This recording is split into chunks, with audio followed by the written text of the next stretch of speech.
shortfall is posing significant risk to the Ghanaian economy.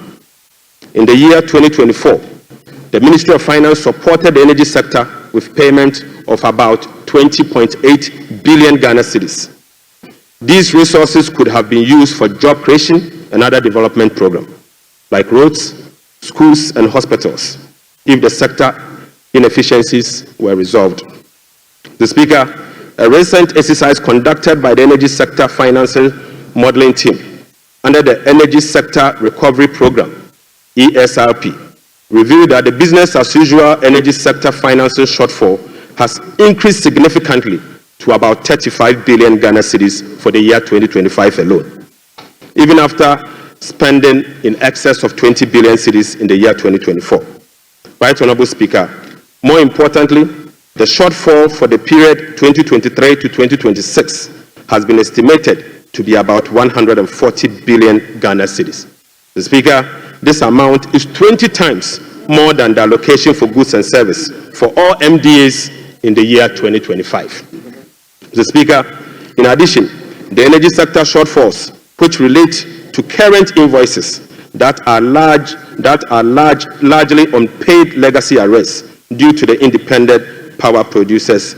So, Speaker, the legacy arrears stood at $1.73 billion as at end 2024.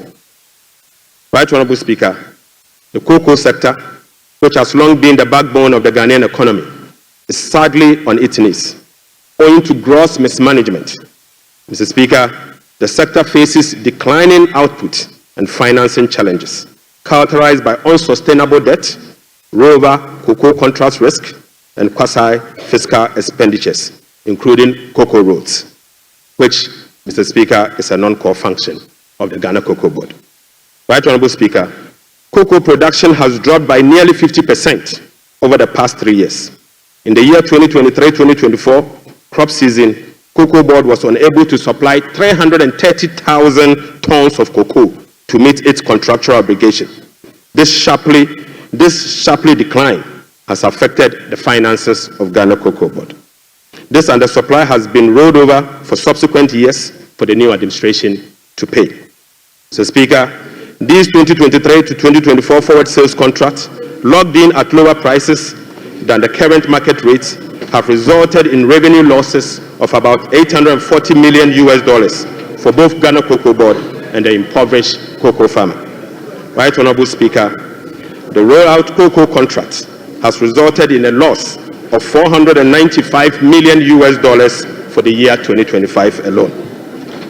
So, Speaker, these are the risks in relation to the market price differentials and, as a result, costs causing the smuggling that we see with Ghana Cocoa Board. So, Speaker, Cocoa Board outstanding debt amount to 32 billion Ghana cedis, of which 11.92 billion is due to be paid in the year 2025. Outstanding cocoa road contracts reached 21 billion Ghana cedis, approximately $1.3 billion in the year 2024, of which only 4.4 billion has been accounted for in Cocoa Board's finances for the year 2025. Mr. Speaker, the financial sector still struggles even after spending 30.3 billion in the financial sector cleanup exercise by end 2024. This includes 26.9 billion Ghana cedis after spending this amount in the banking sector. Mr. Speaker, as we speak, the financial sector is still struggling, and the financial sector will require 10.45 billion Ghana cedis to address the financial sector legacy issues and emerging risk. In addition, Mr. Speaker, an amount of 2.2 billion Ghana cedis is required to fully capitalize the National Investment Bank and the Agricultural Development Bank of Ghana. Mr. Speaker, I will also update the House on the fiscal performance for the year 2024. Mr. Speaker, the fiscal performance in the year 2024 was characterized by improved revenue collection, but with significant expenditure overruns. In addition, large arrests were accumulated over the period. Mr. Speaker, in summary, the provisional data shows the following. 1.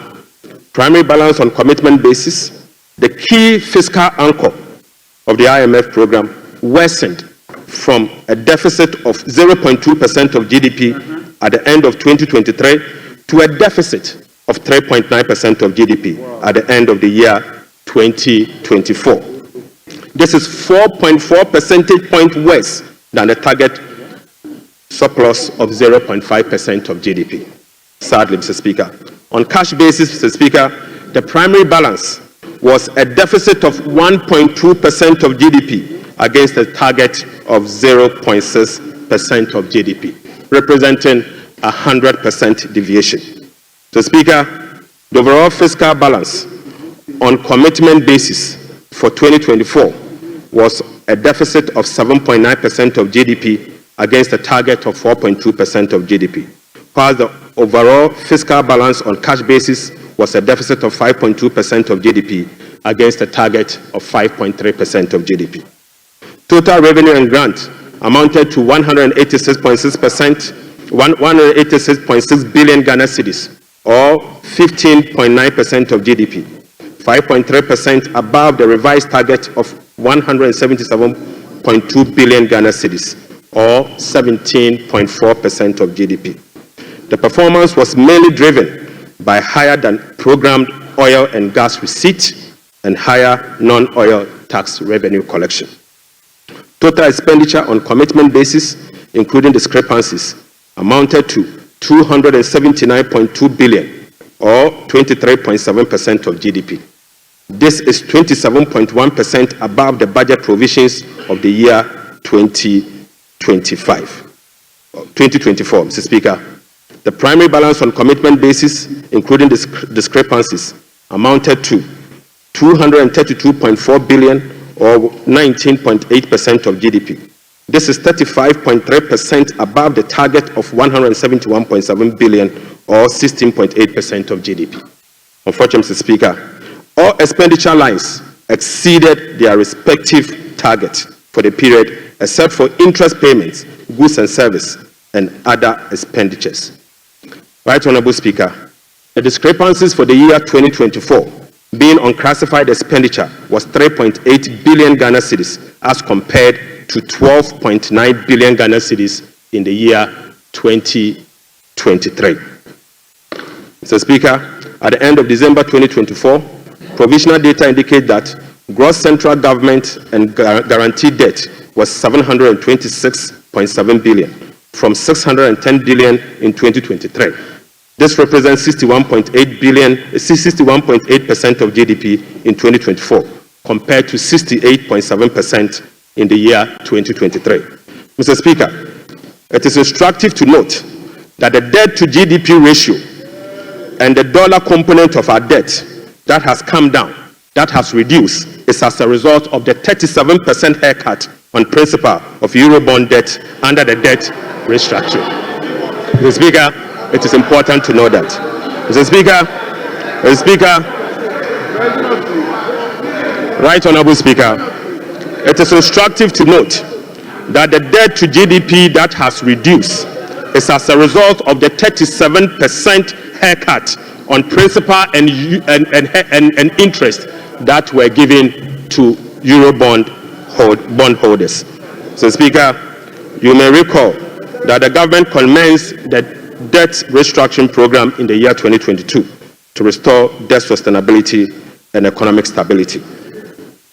As of now, the restructuring process is approximately 93% completed. The remaining 7% relate to debt of $2.7 billion owed to commercial creditors. We are committed to completing the remaining debt restructuring as soon as possible. So, Speaker, real sector development in the year 2024. Right Honorable Speaker, provisional 2024 GDP statistics published by the Ghana Statistical Service on the 10th of March 2025 shows that overall real GDP growth increased. So, Speaker, at the end of increased to 5.7% in the year 2024. So, Speaker, I take that again. So, Speaker, provisional 2024 GDP statistics published by the Ghana Statistical Service on the 10th of March 2025 showed that overall GDP growth grew by 5.7% of GDP in the year 2027, compared to the growth rate of 3.1% recorded over the same period. Mr. Speaker, the key driver of this growth was largely coming from gold mine, Mr. Speaker, including Galamsey. Including Galamsey. Mr. Speaker, Galamsey growth cannot be sustainable. Mr. Speaker, non-oil GDP growth. Mr. Speaker, the non-oil GDP grew by 0.6% in the year 2024, compared with the growth rate of 3.6% recorded in 2023. Mr. Speaker, the gross international reserves increased to a stock position of $8.98 billion at the end of 2024, and was enough to cover 4 months of imports, exceeding the target of a floor of 3 months of import cover. At the end of 2024, the currency had depreciated by 19.2% against the US dollars, 17.8% against the British pound, Mr. Speaker, and it had depreciated by 13.7% against the euro. Mr. Speaker, Right Honorable Speaker, it is what it is.